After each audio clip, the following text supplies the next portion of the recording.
Trace Beaulieu is a founding member of the cult series Mystery Science Theater 3000, where he originated the roles of Crow T. Robot and Dr. Clayton Forrester.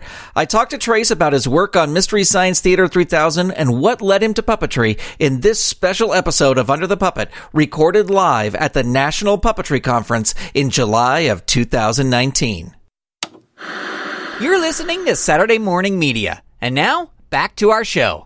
Under the Puppet is made possible by the Saturday Morning Media Patreon patrons. To support the show and hear new episodes before anyone else, become a patron. Visit patreon.com/Saturday Morning Media for more information. And thank you for your support. Welcome to the show that talks to puppeteers about the art and business of puppetry.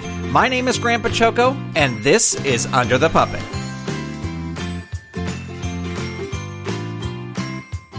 Welcome to Under the Puppet. This episode was recorded in front of an audience on July 19th, 2019 at the National Puppetry Festival on the campus of the University of Minnesota in Minneapolis, Minnesota.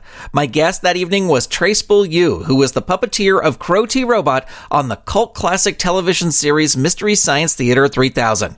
We talked Trace's puppet influences, his career before MST3K, and much more. We also opened the floor to a few questions from the audience. Here now is my interview with Trace Beaulieu, recorded live at the 2019 National Puppetry Festival. Would you please welcome Trace Beaulieu, ladies and gentlemen?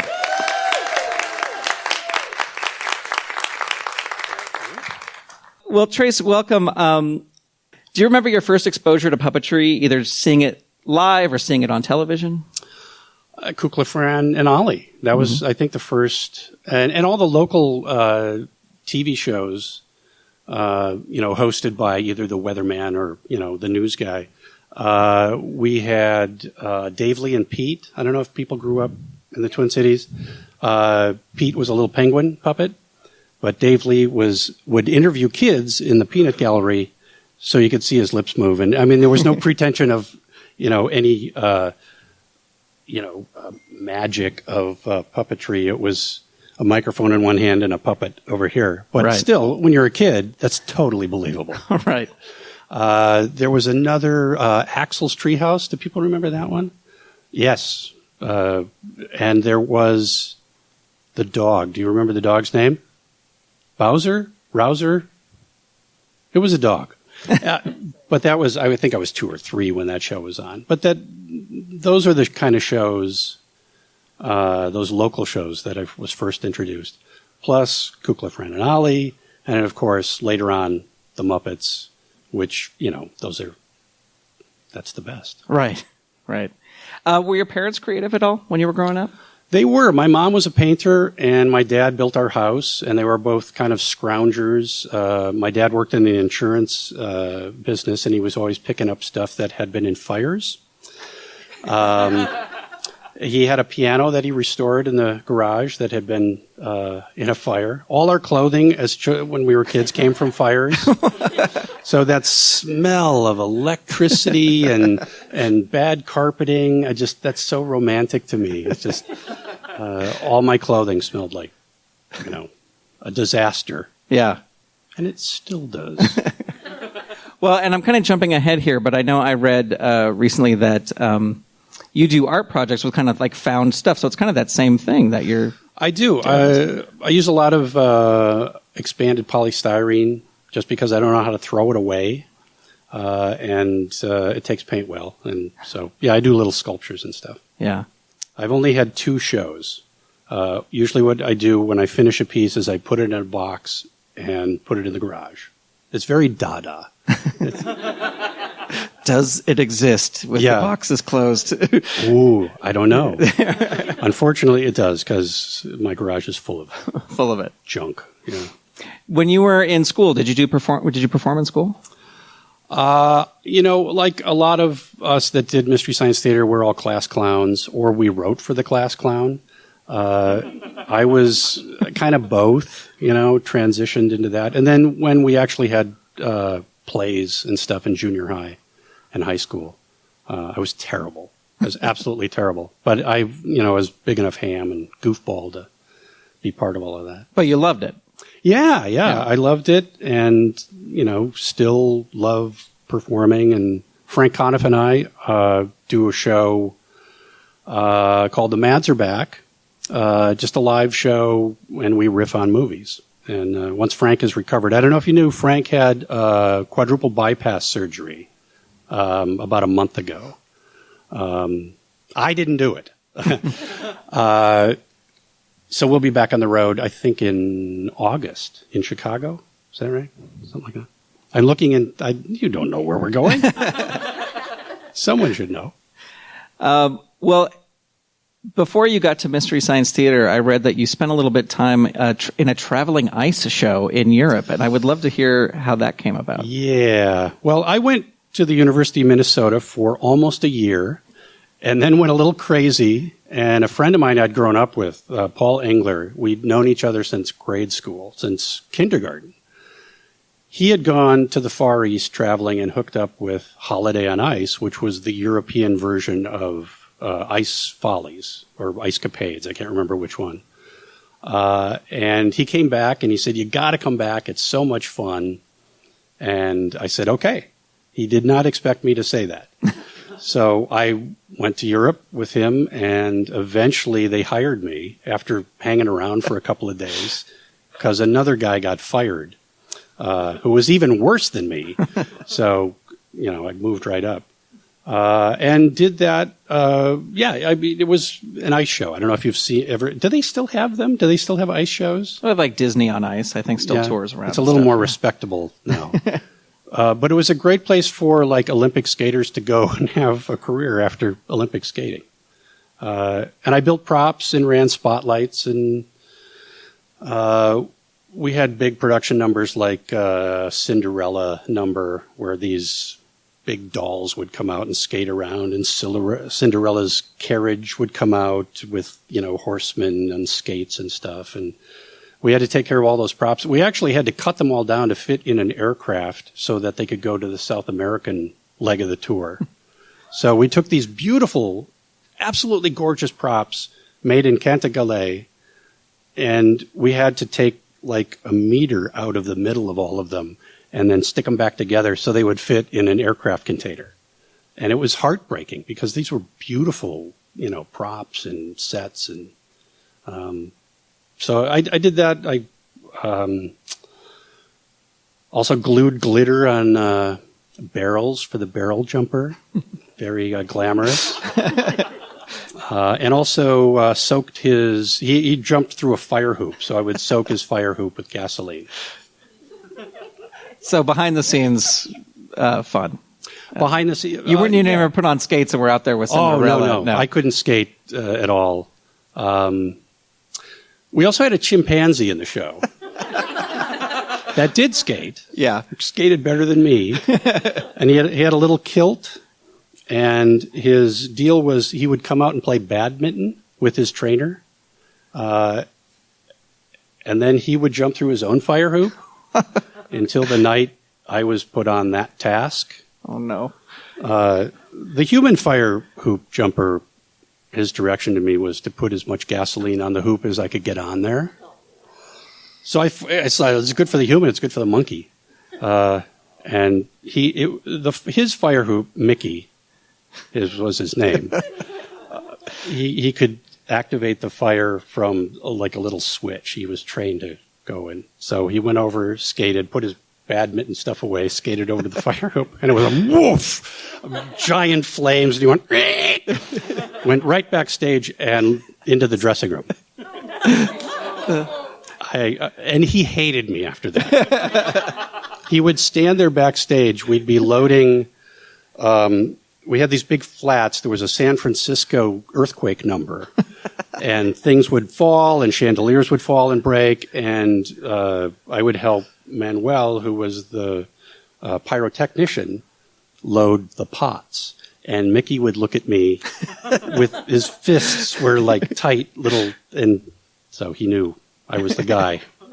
I'm watching you. This show sounds amazing. I don't know. It's Cinderella, a monkey jumping through, and then an earthquake number. How can it only gets better? It was no, it wasn't. It never got better. But it was fun because I had to learn stuff like on the fly, like running spotlights. I'd never touched a spotlight before. And suddenly I was getting cues in French, which I don't speak. Right. So, you step up very quickly and you just go, well, I speak French and I can run a spotlight too. Lying is That's the biggest trick. Yeah. Show business trip. Lie. I've lied myself into some good jobs. Yeah. Yeah, I have too, actually. Yeah? Yeah. Maybe the same job. No. It's not about me, but in college, we were doing You Can't Take It With You. And they said, does anybody know how to play xylophone? And I was like, oh, sure. And then I got the part, and over winter break, I had to learn how to play xylophone. So yes, you can fib a little bit if you feel you could. You could become president. There. Speaking of puppets, before Mystery Science Theater, had you performed with puppets at all? Well, performed is a generous word. I had two little puppets as a kid. They had those rock hard heads and little floppy bodies, and you'd stick your hand in, and they didn't move at all. I had a little cat, little dog. Said, I'm going to put on a show. And I got my bicycle, and I put the puppets behind the bicycle. You could see me through the bike. It wasn't like... and I charged 25 cents to come to the show. The problem was that the Kennedy $50 had just been introduced, and as children, we didn't know the difference between 25 cents and 50 cents. So I made a lot of money. And I embezzled all of it and bought a squirt gun. So that was my first, I guess that's a profession. I got paid to... Yeah, your first gig. Yeah. Shameful. But before any other puppetry before that? No, not really. That was it. Walking in to do Mystery Science Theater was... I don't really consider myself a professional puppeteer. I more comedian who ran a puppet for a while. You can leave then. Okay. No, I'm kidding. I'm joking, of course. I'm going to the other festival. Now, I read as a kid, you quoted in an interview saying that Mad Magazine was very influential to your comedy. Absolutely. Yeah. I think that taught me how to riff on movies before there was movie riffing. I mean, it was doing the same thing that we were doing, being snarky to these great films. And, sad to see it go now. Yeah. But I still have all my back issues. And we got into Mad Magazine, which is a high honor. We went to visit the offices in New York before they moved, and so Frank and Josh and I got our picture taken. Yeah. And we got to see Al Jaffe's original art. There's a big flat file in the office, and they go, there's some art from Al Jaffe. I go, what? This is awesome. This is very cool. It seems to be in a museum, hung up so people can see it's in a flat file with some tissue paper over it. Yeah. And big. But you started doing stand-up, right? I did. I started doing improv first. Improv, okay, yeah. There was an improv group. There was a club in town called the Ha Ha Club. Or prior to that was the Comedy Cabaret back in the 80s. And I went to every show that they were doing until I got into one of the improv classes. And then eventually made it into the company, and we did a lot of shows.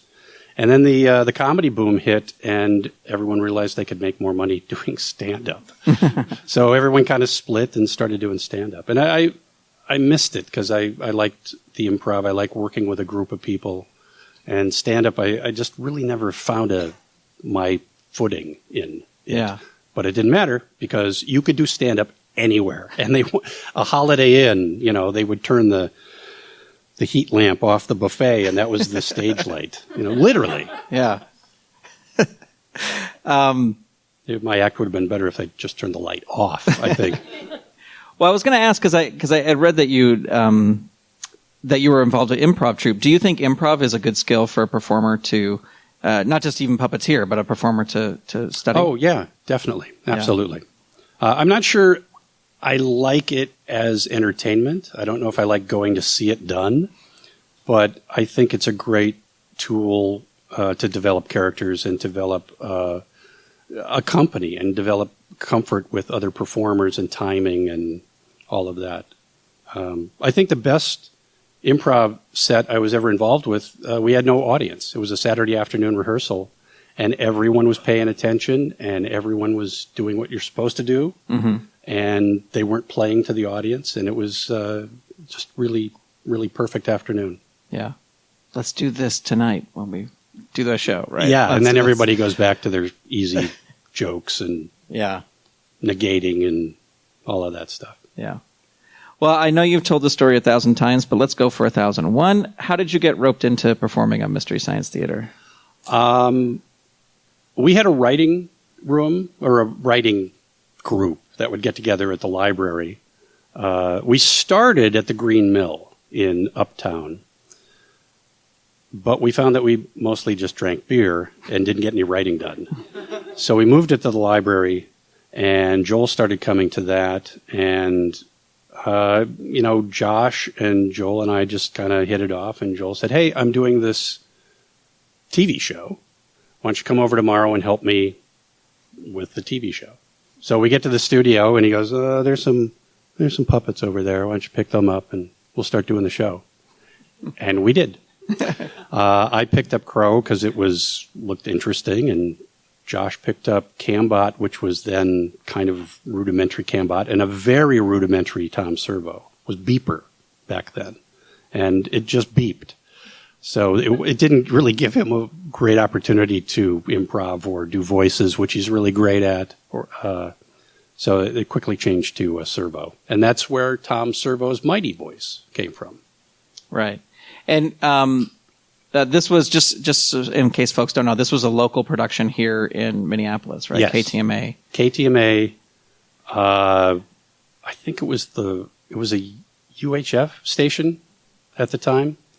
I think is it still? Does it exist anymore? I don't know. These are questions. But yeah, it was their top-rated show was the Andy Griffith reruns, and they kind of didn't know what we were doing and kind of didn't care. And as long as we were out of the studio at 5:00, so the wrestling show could tape, they didn't care really what we did. And back in those days, it was more, we talk about improv, you didn't write the riffs that you were riffing during the film. It was just kind of like spur of the moment, right? We wrote the host segments, but we really had no time to write the movie. In fact, a lot of the time, the first time we saw the movie was when we were locked in the studio watching it for the first time. And the riffing came about because we were bored, really. We were 3 comics in a room with a movie, and we had to get through it somehow. So we started what became known as riffing. Yeah. So it was really organic the way it evolved, and pieces got added as the thing kept rolling. And back in those the KTMA days, if I'm remembering this correctly, your setup was like you didn't have a raised set with a puppet pit or anything like that, right? You're just crouched behind a... We were sitting on the floor, concrete floor of a studio, and there was a desk that Joel had. It was very uncomfortable. But, you can do a lot when you're young. Right. I could not do that today. Right. I can't even sit on the floor. But yeah, that was, it wasn't that tough. It took one day to do a show. The entire production, one day, to do a 2-hour show. They would assemble it as we were doing it. The editors would be putting it together. So by the end of the day, we walked away. Yeah. Now, I know that when the show progressed, you kind of did a lot of designing and stuff. Did you make any tweaks to Crow during those KTMA years, or just pretty much he was the same? It was pretty much the same throughout the whole run of that. Only when we got more money and more time, when we moved to the network, that we could everything got upgraded. Mm-hmm. So we were really fortunate to have this studio space that we could have standing sets and a shop and all those luxuries that you hope you can find. Yeah. But, that I think that was a huge part in like the freedom that we had to do just about anything we wanted. We could build anything we want. Well, I couldn't, but like Maynard and Bees and Patrick could build anything. Yeah. Looking back, do you ever, was there ever any, as it progressed, was there ever any thought of like, I should have picked up the other robot? Or are you always just happy with Crow? Oh, I didn't know I could do that.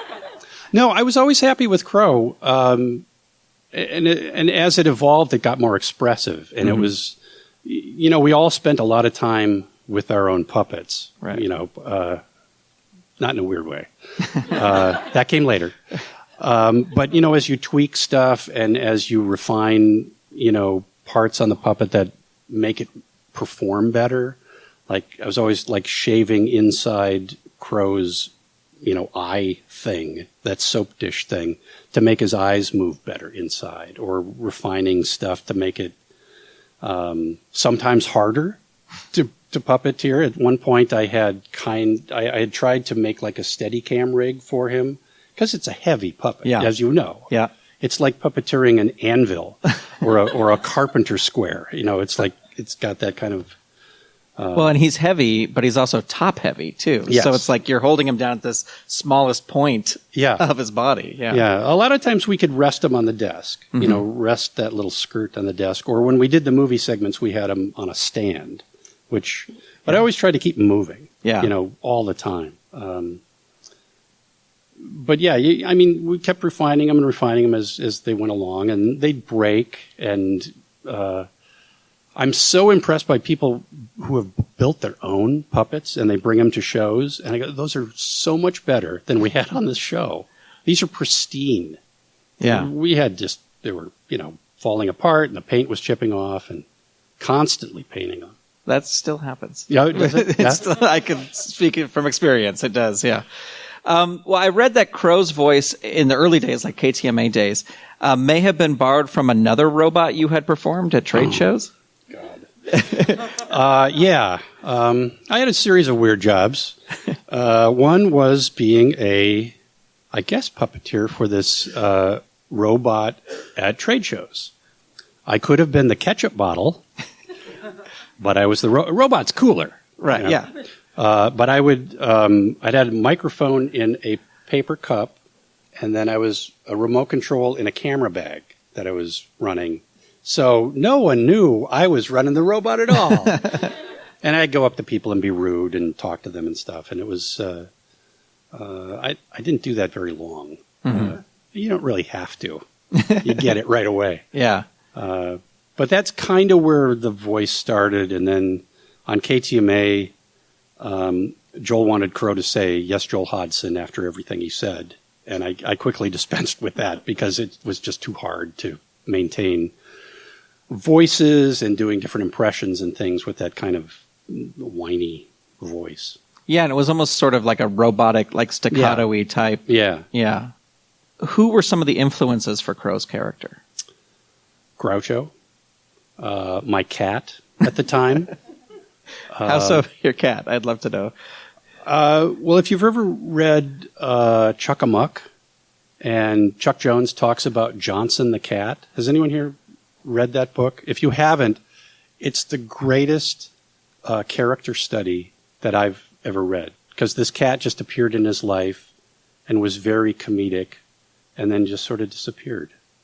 But the cat that I had was very comical in her actions, and she would actually fetch. I had a little gun that would shoot these plastic bullets, and she'd fetch them. And just the way she behaved was very kind of innocent and sweet. And I was trying to incorporate some of that. But also, I'm a very bitter and cynical person, so most of that overshadowed any of that stuff. Yeah. While you were producing the shows for KTMA, was there ever any inkling that the show could be something bigger? No. Never thought it was. No. In fact, Joel he'd gone off to do Louis' pilot, Louis Anderson, or to do something with that show. We didn't know if he was coming back. I think in that episode we shot him out of this thing, and then we used like a He-Man doll to represent him. That's the level of special effects outside the ship. But no, then we ended Mystery Science, and then I think they went right into doing Higgins Boys and Gruber pilot at KTMA. And then Joel had his deal with the channel and got both of those shows on, Mystery Science and Higgins Boys. Higgins Boys. Higgins Boys. You can edit that out, can't you? Sure. Except now I've copped to it, so people are going to go, what? Well, when the show got picked up for Comedy Central or the Comedy Channel, as it was back then, there was talk about moving the production to New York. And were you for that or against it, or did you have an opinion either way? We were all against it. Yeah. And then we went out and saw their studios, and they had like 5 or 6 shows in a studio not much bigger than this stage area. And we went, well, we can't do the show here. So we were looking for a home, and we looked at a number of spaces in town that could accommodate us, and most of them were pretty tiny. The old Channel 2 studios over by the state fairgrounds. And then this, my brother's company had this warehouse that he let us have for no rent. So it was like perfect. Big warehouse, offices, and it's still out in Eden Prairie. Not our thing, but it's like medical company or something now. But you can go out and visit the old studio if you really want to. We tried a couple years ago, and I couldn't remember where it was. So I drove to a vacant lot, and I went, they tore it down. Oh, there it is. It's over there. And the ceilings were higher, right? Wasn't that?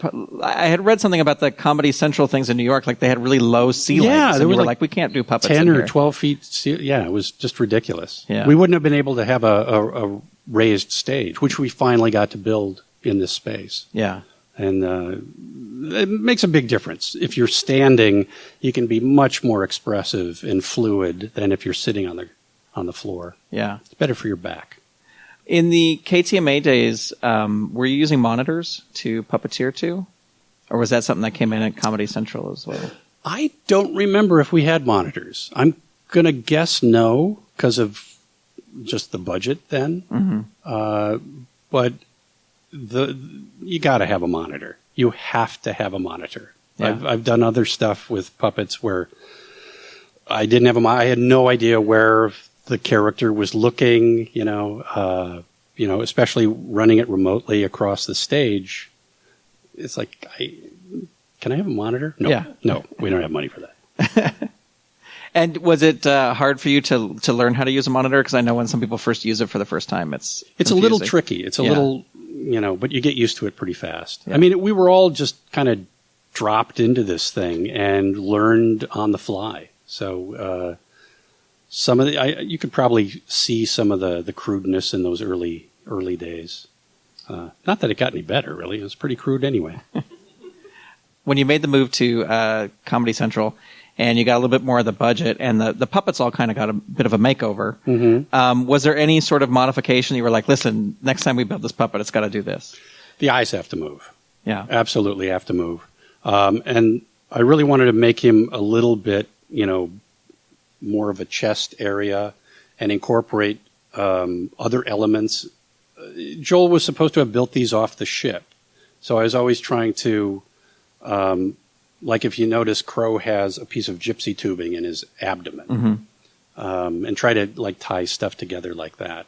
But, the paint jobs that they got, the improved movement and stuff, and that the mechanism that was in to move his eyes was rather complicated and maybe overbuilt. But did you? I did all that. Yeah, I designed all that stuff. Yeah, because we're still using it today. Really? Yeah, it's great. It works really very well. Then really, and poor Bill Corbett had to jump in and figure out how to use this thing that I'd been tinkering with, and I think he really did a fantastic job.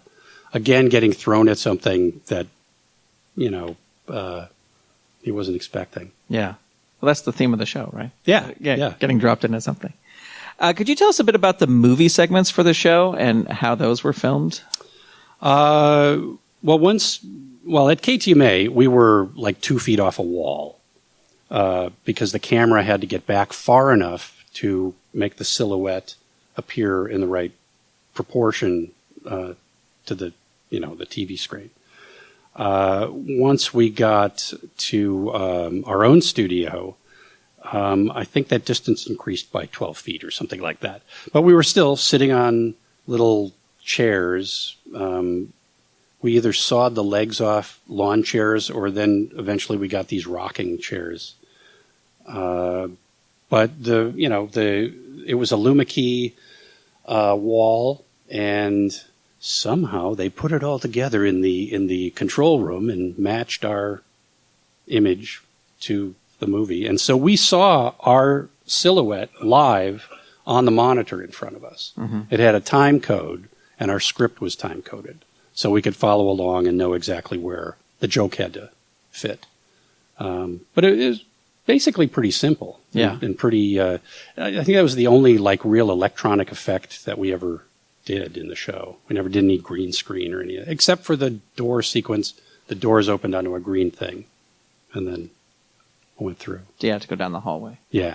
But it is a little bit of a dance to watch the time code, the movie, and puppeteer as well.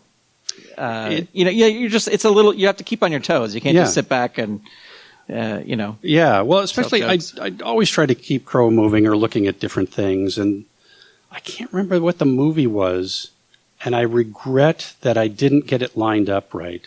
But there was someone had a gun. He was pointing to that side of the screen that Crow was on, and I was trying to get his beak into and so he was eating the barrel of the gun. I thought that would be funny for some reason. Fortunately, I didn't get that lined up. But we were always trying to, do stuff like that. Yeah. I love if somebody walks through frame and Crow follows, oh, hey, where'd they go? You know, that kind of thing. That's always fun. To. Yeah. You have to. Yeah. From the start, you were a writer and a performer on the show. Did you find it difficult to do both, or did you enjoy playing multiple roles? Oh, no, that was the greatest. I just assumed that, I would stop being a mad scientist or stop being Crow at some point, and they never told me to stop. So, and I wasn't going to go, I really shouldn't be doing both of these things. It was great. It was, I got to, goof around with Frank, and we developed a really great rapport, and then got to be this goofy, silly, cartoony character. As a writer, was there ever anything you wanted to do with Crow that, that you wrote in, I want to do this with Crow, with the puppet, or that maybe you didn't get to do? Not in the writing. In some of the design stuff, I had ideas that I wanted to execute, but we just, this thing was a train moving fast. And I wanted to do some of those gags like Daffy Duck, his beak would fall off in cartoons. Right. And I had built that rig. And then we never fit it into the show, and then that part eventually got built into something else, which happened all the time. You'd go and look for something and go, oh, now it's part of the set. Right. So, but yeah, there were just more design elements that would have been fun to try, but something cool about having no money and no time. Something cool about that. Yeah. And you just got to keep as you said, it's a train that's moving. You have to keep it going. Yeah. Yeah. Well, you mentioned beak falling off stuff. I'd love to talk about a few of the Crow puppet moments from the shows that kind of stood out to me.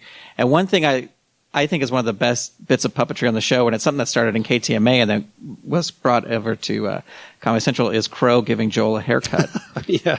And I think it's just such a great little thing to have his little hand there, working the scissors. And, on the current incarnation of the series, Crow's arms move. Mm-hmm. And everyone made a kind of a big deal about that. But it was no, Crow's arms, was giving Joel a haircut way back when. We had his arms move when we needed them to move. Mm-hmm. Or he had legs when we needed him to have legs. Yeah. It was never he should be walking all the time. It was just... We always went for the joke more than, ooh, that'd be cool if he was riding a bike or something. It was we admit that their hands don't work. They're holding little guitars, but they're supposed to be playing them. There's just something ridiculously funny about that to me. And just accepting that we didn't have the budget or the time to have arms work, and it wouldn't have really helped the comedy at all, I don't think. Another one that I love, and it's on the Poopy tape, which is the outtake tape, but then it's also, I think it made it to the show, is in Danger Death Ray, when Tom zaps Crow with a death ray, and then his head, he had a little flame, but then as soon as you started talking, his whole head bursts into flames. And I'd love to know what your thoughts were being underneath Crow as all of a sudden this huge fireball erupted above you. I like pyrotechnics, and I was always like jonesing to blow Tom's head off or blow Crow up. So that, it didn't bother me. I mean, I knew the ping pong balls were going to ignite, because they do, and they're cool. But it didn't bother me that I was holding a burning piece of plastic. Well, I love you. Just have the best. You're screaming at the top of your lungs as his head's in flame. Then you just go, "I'm going to be in my trailer." It's perfect. Did you have a favorite piece of puppetry from the history of doing the show? Oh boy, I really like the haircut thing. Not quite as good in the second incarnation because I lost the scissors. I found a pair of Horst scissors on the parking lot, and they just had such great action. And then we couldn't find them to recreate that one. So the action in the scissors didn't quite work as well. There was Jeff Maynard made this great Crow prop. I think he made Tom Servo a biplane, which was beautiful. And then for some reason, I can't remember what the gag was, but Crow gets sawn in half.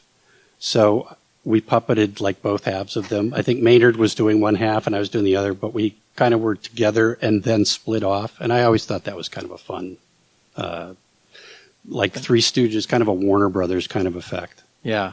Like that cartoon violence. Nobody's really hurt, but you're cut in half. Yeah, we come back for the movie. Yeah.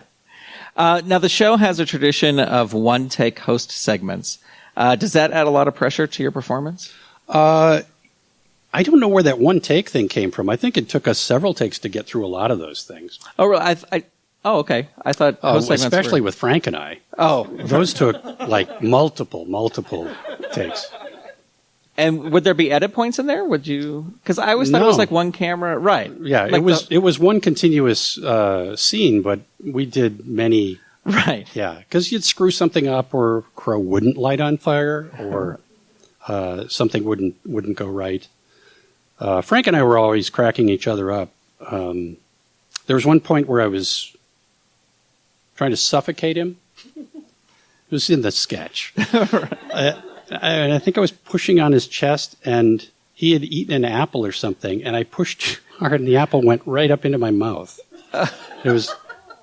So that got another take. Yeah, right. You guys were really close during the production of the show. Yeah. During your time of the show, there was a lot of songs. Are you a trained singer? No, not at all. No, I always felt like Crow couldn't sing, but did so enthusiastically, and Forrester thought he could sing, but couldn't. Yeah. So, and that was just masking my own inability to be musical at all. Yeah. So, but Mike was the musical guy, and Josh, of course, and Frank wrote one of the more touching love themes of Mystery Science Theater, the Nummy Muffin Cuckoo Butter.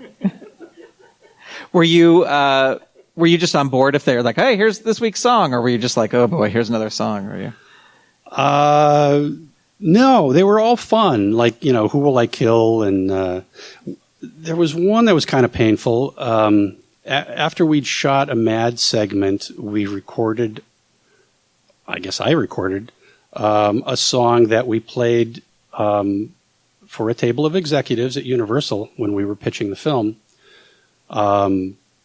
I've heard silence before, but never with like the kind of silence that actually sucks noise away. That was a painful, and I don't remember what the song was. But I still have the script page of the music because I took my off with the paper. I was so upset.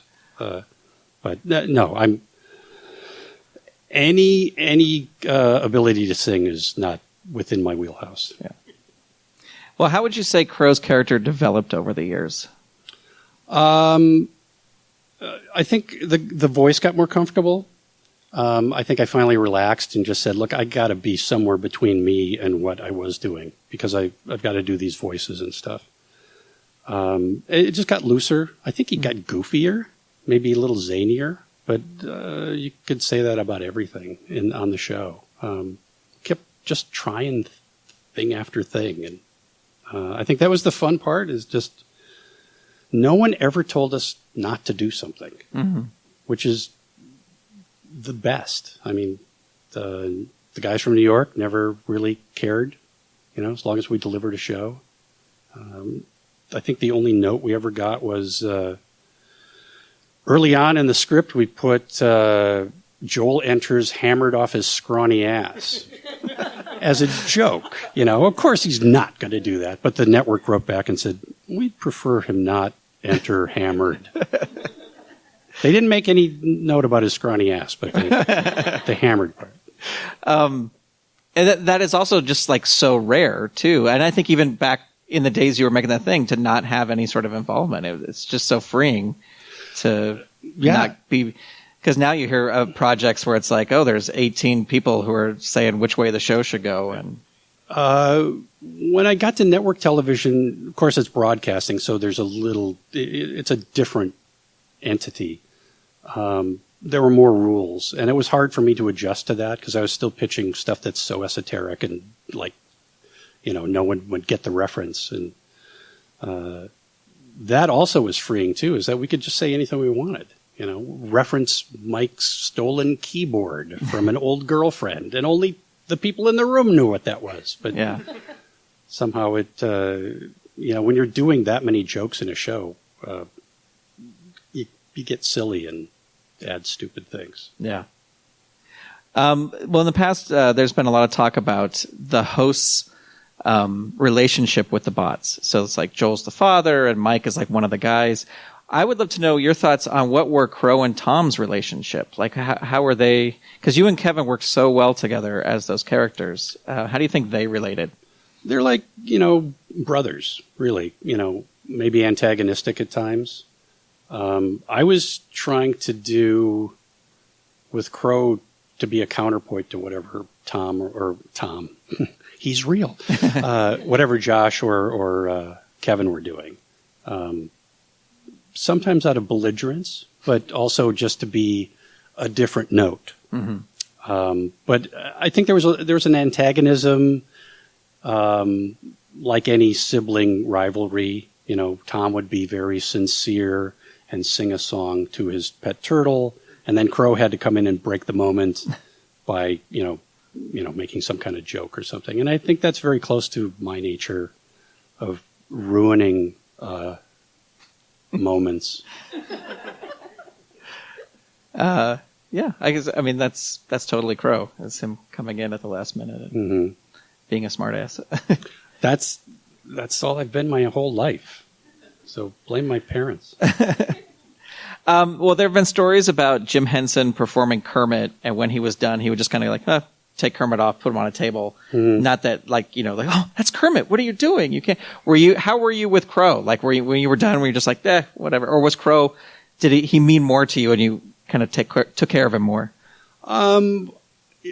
Well, I would take care of him, but it's also like I wouldn't be precious with him. Like, we would do live shows or live appearances, and I would just hand him to an audience member because they'd go, "Oh, how does that work?" And I go, "Well, here," and they go, "Oh, that's really heavy." It's like, so I never got too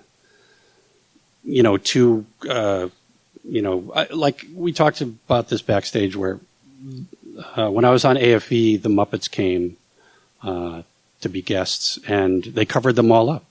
After you couldn't take pictures of them, you couldn't, see them dead and I get that, but we were never that same way with art. It was like, here, look at them. I don't care. Yeah.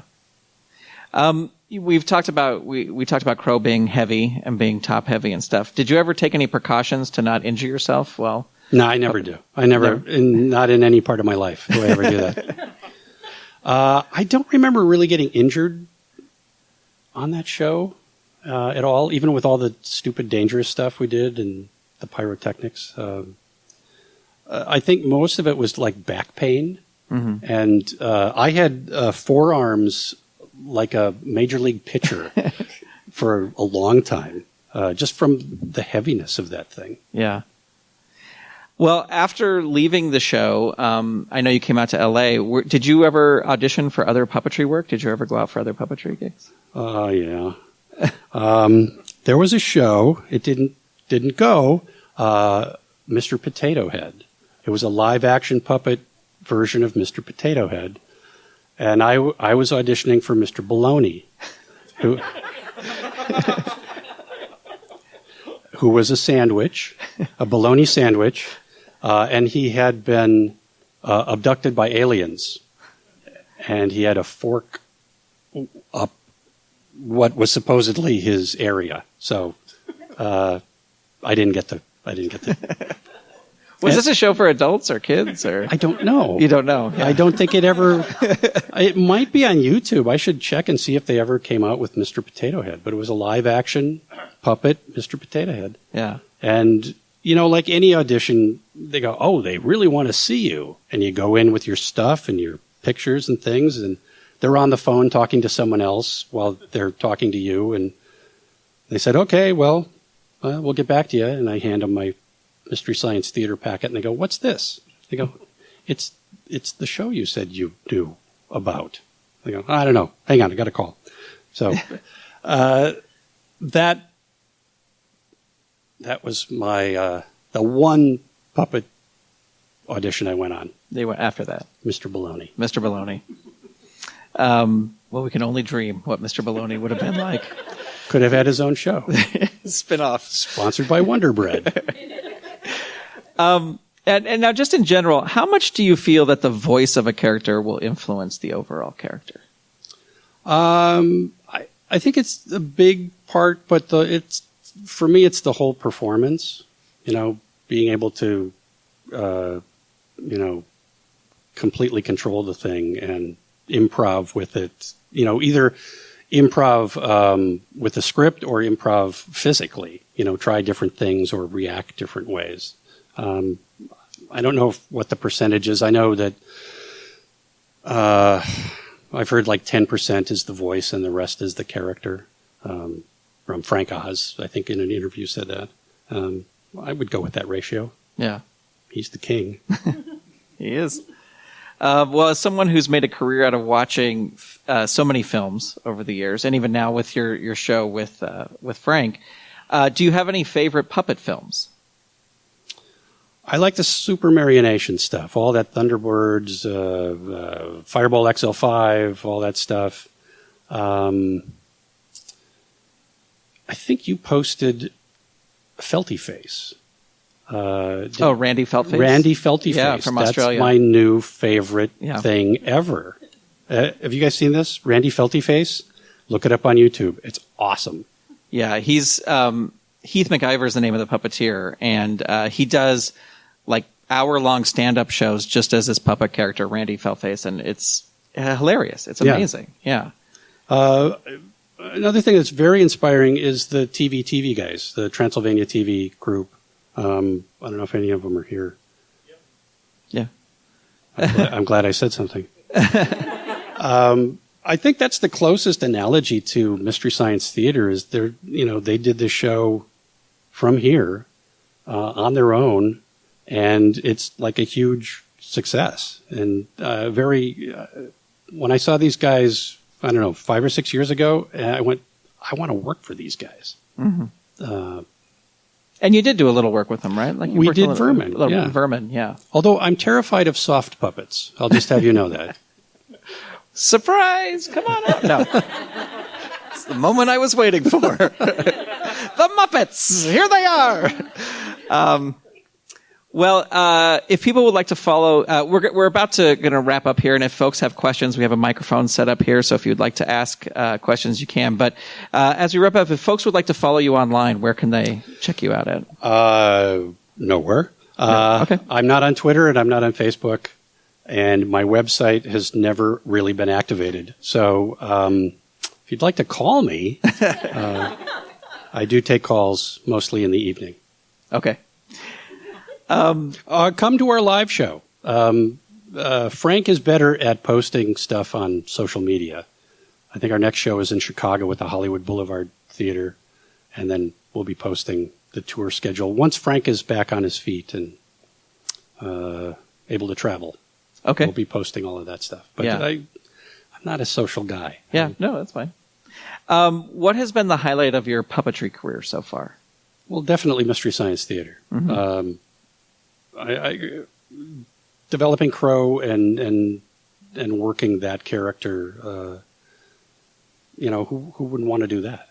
Yeah. Set that anywhere. Well, we're gonna open up for questions if folks have questions. But before you do, I just get two questions out of the way because so folks, you don't have to ask them. What was your favorite episode of Mystery Science Theater? Oh boy, it's hard to remember them. There's so many. Frank and I had an opportunity to watch The Creeping Terror at a screening in London, and I hadn't seen any of the episodes in such a long time. We hadn't seen that one since we did it, and it's actually a pretty funny episode. So I could finally kind of enjoy that one. Mm-hmm. Teenage Caveman I remember as being a lot of fun, but I can't remember like which sketches go with which show. I'd have to go back and watch them. Yeah, it's that whole time was going by so fast, and we get this all the time. People have really poured over that show more than we ever did. And know more about it than I do. So it's hard to pinpoint. There are little moments and things, but episodes are just, they go on. I downloaded all of that stuff. All right. Well, if anyone has questions, we have a mic here. Please feel free to come on up. You have a mic, but no Joel. Hi, Trace. Hi, Gordon. How you doing? Good. You didn't get to doing the Frank. Doing the Frank. I forgot about that. Yeah. I forgot about that. Tell us a little bit about doing the Frank. Doing the Frank. That was a video. I had always wanted to see Frank Conniff as Frankenstein's monster, and we never could do it on Mystery Science. And I was jonesing to work with all these people again, just to have fun. So Chris Ballas made Frank Conniff look like Frankenstein's monster, and Gordon came out with his group and all the puppets and added LeShock and all of and Furry and all those guys to this little musical number that I concocted and got Bill Corbett and brought in Josh and Mary Jo and Frank, of course, and Bill Corbett, and did this little goofy musical number that I put on a DVD. So it's not available anywhere. I made only a few copies, and it's not downloadable, and or maybe pirated, I guess. It's another of my bizarre, let's do something and never show it to anybody. It's in a box in the garage. It's in a box in the garage. Yeah. There's 500 of them. I have one. Do you? I have one of. Yeah, I do have one of them. Bootleg? No. From Amazon, I think. I got it for Christmas, a Christmas present or something. Wow. Yeah. Well, I only made 500, so and it'll never see the light of day. But thank you for asking about that. I'd forgotten about that. It was fun. It was a big party. I basically wanted to get all my friends together and do a Mystery Science-like sketch and basically have fun. And because I thought, well, I'm never going to get to do this again with these people. Yeah. Yeah, it's really great. If I'm not saying illegally bootleg it, but if you can find a copy of it, definitely watch it because it is fun. Bootleg it. Good evening. So we're a Mystery Science Theater family, so that's our both up here, as my son and I both have questions, but we'll just do them one at a time. My question is, as a writer and a riffer and a performer of Crow, in what way did performing the puppet influence your writing of the character? Well, we all contributed to the writing, so I never really had like complete control over what he was going to say, except by the way I would say it. But everyone contributed to the development of the character by giving him like suddenly he's a screenwriter, and it's Earth versus Soup is his script. That might have been Mike who came up with that one, but it's hard to pinpoint anything I specifically wrote that then I put into his mouth. You need a puppet riser. Yeah. Yeah, I do. Okay. What do you think the coolest function that Crow has is? I think his eyes, moving his eyes, just adding that expression. And that's where the monitor was very important, because if you look at still photos of Crow, he's never looking right. He's rarely looking at the camera because we didn't have monitors for still photos. And I would go, is he looking at the right place? And they go, yeah, just take the photo. But the always trying to look at the camera angle and his orientation to it, because you could get a lot of expression out of, even Tom Servo, who had no expression. Just the way Kevin would angle him and the attitude of the puppet, you can get so much intent with that. But yeah, I think making the eyes move was, to answer your question, yes, that. Thank you very much. Thank you. Well, and Crow's eyes, it's so simple too, is that they just move around, but where you even position his head, if they go up, he can look angry. Yes, exactly. Yeah, it's really great. It's a fun mechanism. That never got perfect with it. You look back at stuff and go, oh man, if it was only just 2 inches over, it's but it all works. Yeah. You haven't talked yet about one of my favorite characters you portrayed, the mad scientist. Oh. And I think I had him as a teacher in junior high school, so I wonder where he came from. Dr. Clayton Forrester. Well, the name comes from Gene Barry's character in War of the Worlds. And I was doing a character on stage in my weird little stand-up act that was kind of similar, but not quite as goofy. So that got incorporated. Joel originally wanted him to speak like Gregory Peck, which kind of limited his, and I go, I can't do that. I'm not that kind of an actor. I'm a goofball. So, a lot of my own ineptness as a performer, I think, built that character. And also just the stupid things we had him do. They're just so horrible to Frank. I got an email from Joe Flaherty from SCTV, and he sent me a picture of Forrester, and he said, hey, I didn't know you were doing me. And I thought that was the greatest compliment ever. And about 2 years ago, Frank and I are doing a show in Chicago, and we're signing autographs and stuff, and people go, hey, I'm Mark, and I'm Dave, and this guy goes, I'm Joe from Pittsburgh. It was Joe Flaherty come to collect his due. But that was a fun character to do. All right. Well, Trace, thank you so much for spending the time with us, and we really appreciate it. Thank you. Thanks Trace for coming. Beaulieu, ladies and gentlemen. My thanks to Trace Beaulieu for taking part in this special live episode.